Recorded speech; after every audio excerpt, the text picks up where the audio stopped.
The education area of Universidad Andina Simón Bolívar has organized the third International Congress of Innovation and Technology in Education.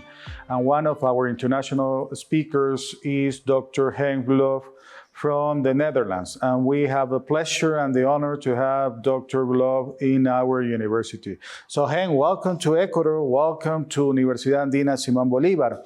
Henk, besides the speech, he organized some workshops about learning games. Could you please tell us what is the purpose of learning games and what has been your experience in learning games? Ooh, that's a small question with a big answer. The learn games are meant to learn by playing. And we learn especially entrepreneurship, which is a certain entrepreneurial behavior characterized by self-starting, proactive, and overcoming barriers. And to be an entrepreneur, you have to see opportunities. But where do you learn to see opportunities in your university? Mostly the only opportunity is a book that is open or not. So playful learning, what we did with the students here and also with other students in the neighborhood, was for me a fantastic experience, because as I've seen in all my learning games, that the students are very enthusiastic and very positive on this type of learning. I noticed that while people participated during the workshops of learning games, they develop entrepreneurship skills. Could you please tell which skills? What I first said is it's a game. I'll explain it shortly. One of my games were more learn games, but this learn game is learn game entrepreneurship, where there are three types of roles. There's a role as a supplier to supply Lego bricks. There's a role as a producer, where the Lego towers have to be built, and there's a role of trader, where the Lego towers can be traded. There are two world markets, and each participant is starting with his own,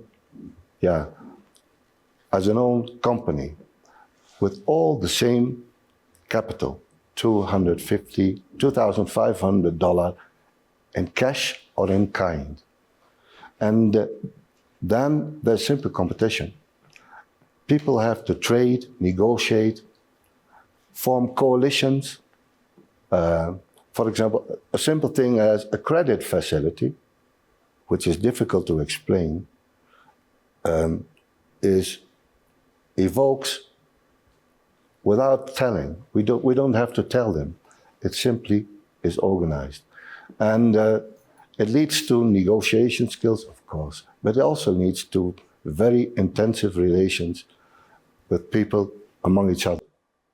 If we think about learning, it's not just about gaming. It's about collaborative learning, challenge learning, and a lot of skills that people who participated developed during the workshops. Yeah. About your speech during the Congress, you talk about Charles Darwin. Yeah, Charles Darwin theory of species, and also you make a relationship between Charles Darwin theory and adaptive learning. Could you explain us about this? Adaptation means that you need experiences in what is called a pool learning environment. It looks difficult, but if you look at Darwin, when Darwin started, he was just a young, very rich bastard with no beard and with a high social status, which was accepted by the captain of the Beagle. You know why? It's quite simple. Because the captain needed somebody to talk to during these 3 years. Otherwise, he would be eating alone.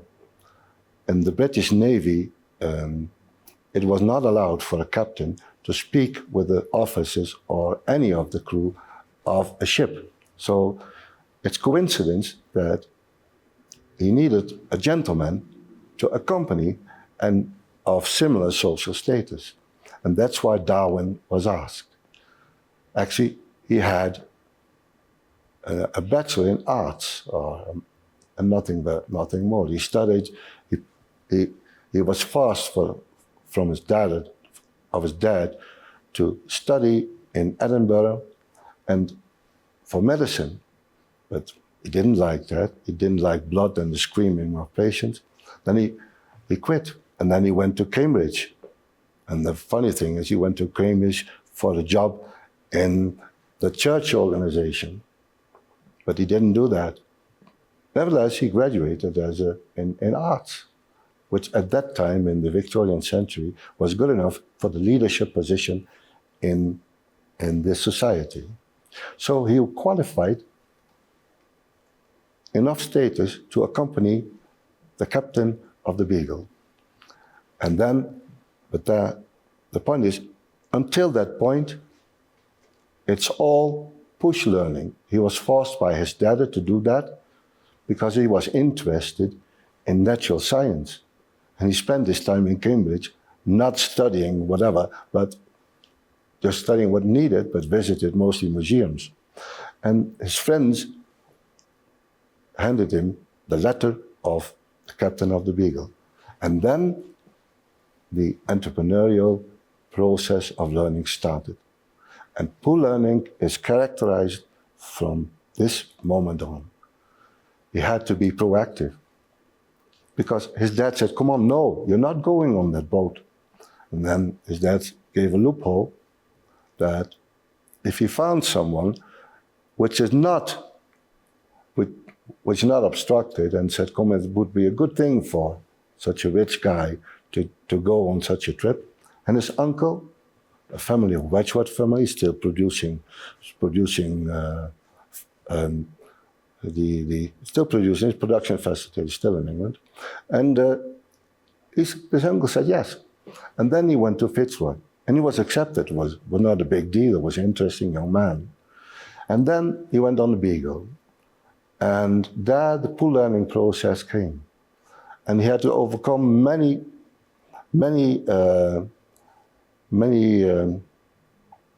barriers. For example, the first barrier was he became very seasick. He's been seasick all the time during these 3 years.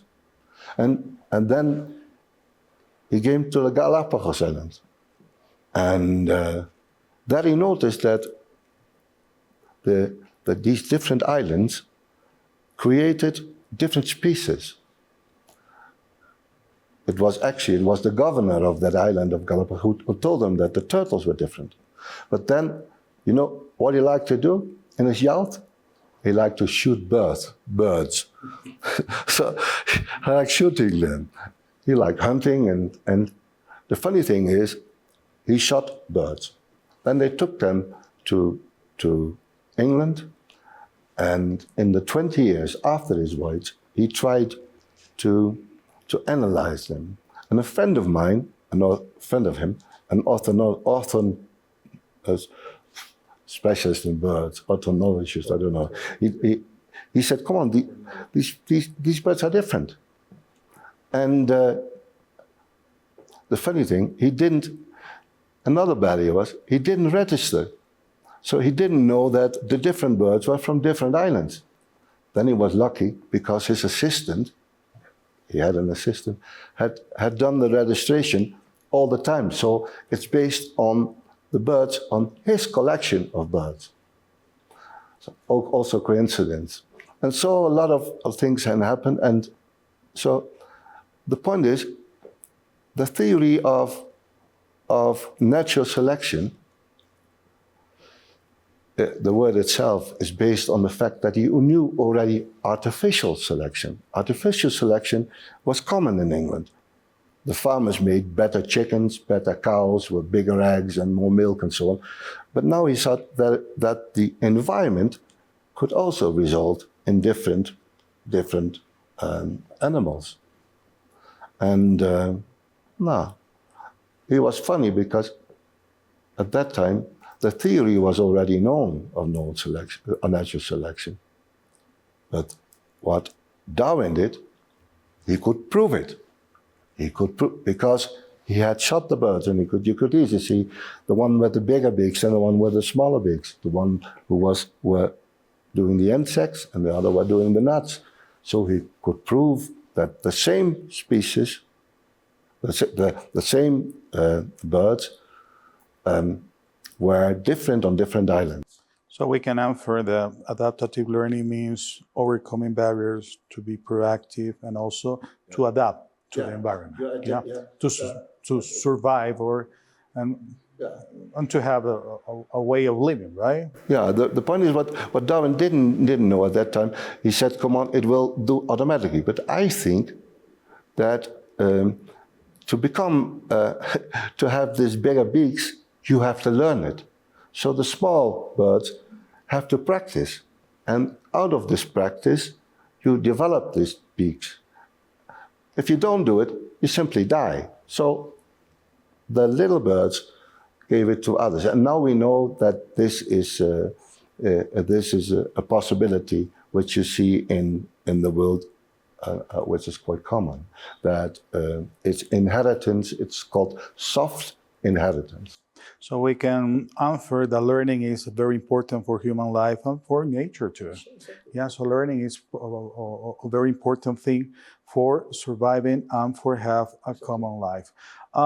Besides Galapagos Islands and Charles Darwin theory, your interest of visiting Ecuador was to meet the Chimborazo volcano, the highest volcano around the world.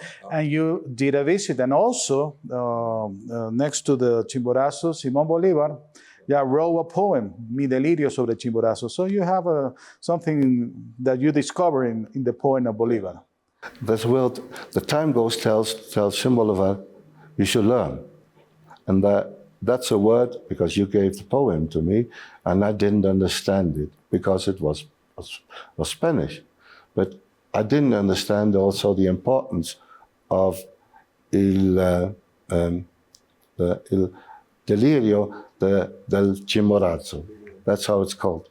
And when I analyzed it, I saw that for learning, the time goes tells to somebody you should learn.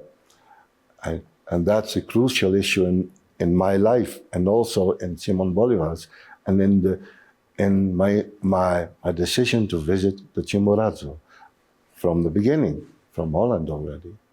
Okay, great. So, well, you visited the Chimborazo, you met also Simón Bolívar and Simón Bolívar ideas.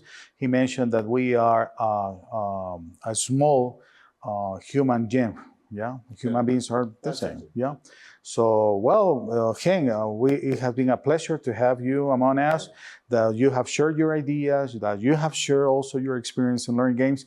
And we hope to come you back here and experience also and share with us your learning games. Yeah, let me tell you something about my experience, because what I think, we are already adapting. And you and your organization also adapt what I call the new types of learning, which is cooperative, it's collective learning, but it's also influenced by ICT. And the accommodation here was able to do something which I've never seen in my universities. It's able to directly communicate with others the presentation. So my academic speech was seen in Holland directly. And this type of learning, with direct communication, supported by ICT, in a room which is perfectly suited to do so, I think that's a compliment worth for the University of Andina, which is, I've never had such an effective and efficient environment on this kind of learning processes. And an adaptive environment to the University of Andina. Exactly, that's it. That's the key. It has been a pleasure to have Dr. Henk Roelofs at Universidad Andina Simón Bolívar.